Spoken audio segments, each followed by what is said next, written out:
पिताहमस्य जगतो माता धाता पितामहः वेद्यं पवित्रमोंकार ऋक्सामयजुरेव च। अर्जुन, मैं ही संपूर्ण जगत का धाता अर्थात धारण करने वाला, पिता अर्थात पालन करने वाला, माता अर्थात उत्पन्न करने वाला, पितामह अर्थात मूल उद्गम हूं जिसमें सभी प्रवेश पाते हैं, और जानने योग्य पवित्र ओंकार अर्थात जो अहम आकारः इति ओंकारः, वो परमात्मा मेरे स्वरूप में है। सोहम, तत्वमसि इत्यादि एक दूसरे के पर्याय हैं। ऐसा जानने योग्य स्वरूप मैं ही हूं। ऋक् अर्थात संपूर्ण प्रार्थना, साम अर्थात समत्व दिलाने वाली प्रक्रिया, यजुः अर्थात यजन की विधि विशेष भी मैं ही हूं। योग अनुष्ठान के उक्त तीनों आवश्यक अंग मुझसे होते हैं। गतिर्भर्ता प्रभु साक्षी निवास शरणं सुहृत् प्रभवः प्रलय स्थानं निधानं बीजमव्ययम्।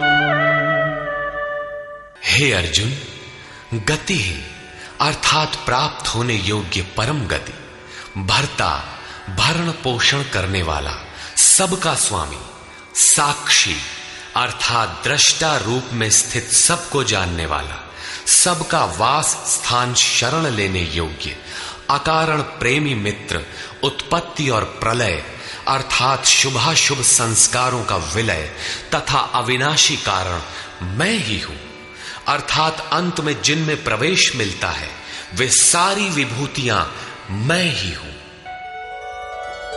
तपाम्यहमहं वर्षं निगृह्णाम्युत्सृजामि च अमृतं चैव मृत्युश्च सदसच्चाहमर्जुन। मैं सूर्य रूप से तपता हूं, वर्षा को आकर्षित करता हूं, मृत्यु से परे अमृतत्व तथा मृत्यु, सत और असत सब कुछ मैं ही हूं, अर्थात जो परम प्रकाश प्रदान करता है वो सूर्य मैं ही हूं। कभी कभी भजने वाले मुझे असत भी मान बैठते हैं, वे मृत्यु को प्राप्त होते हैं। इस प्रकार कहते हैं।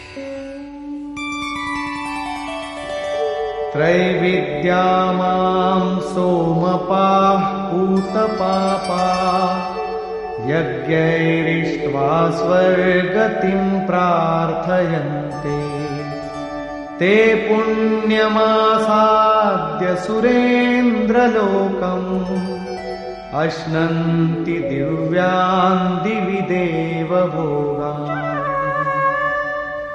आराधना विद्या के तीनों अंग ऋक्, साम और यजु अर्थात प्रार्थना, समत्व की प्रक्रिया और यजन का आचरण करने वाले, सोम अर्थात चंद्रमा के क्षीण प्रकाश को पाने वाले, पाप से मुक्त होकर पवित्र हुए पुरुष उसी यज्ञ की निर्धारित प्रक्रिया द्वारा मुझे इष्ट रूप में पूजकर स्वर्ग के लिए प्रार्थना करते हैं।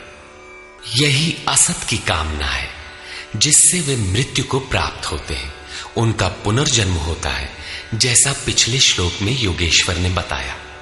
वे पूजते मुझे ही हैं, उसी निर्धारित विधि से पूजते हैं, किंतु बदले में स्वर्ग की याचना करते हैं।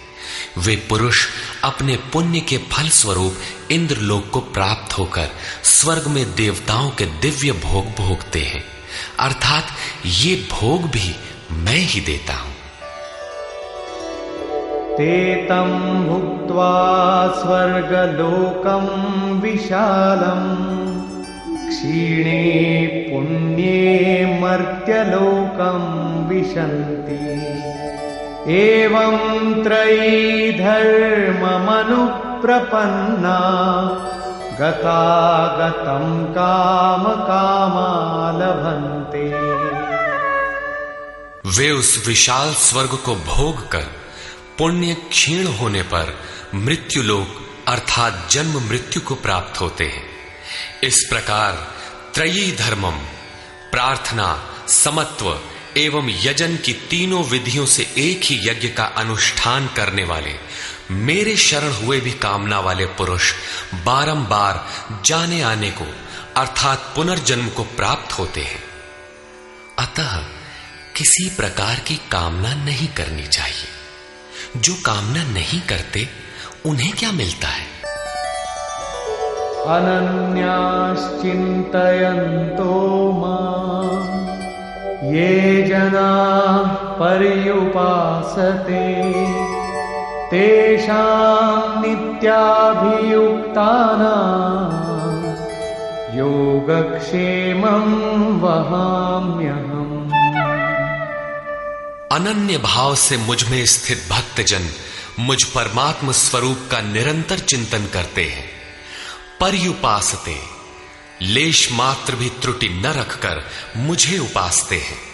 उन नित्य एक ही भाव से संयुक्त हुए पुरुषों का योगक्षेम मैं स्वयं वहन करता हूं, अर्थात उनके योग की सुरक्षा की सारी जिम्मेदारी मैं अपने हाथ में लेता हूं। इतना होने पर भी लोग अन्य देवताओं को भजते हैं। और का शेयर करो वीडियो और फॉलो करो, सब्सक्राइब करोगे? सब्सक्राइब भी करवा देंगे। ये करवा दीजिए। करवा दो भैया, फॉलो कर लो आप लोग, सब्सक्राइब भी कर लो।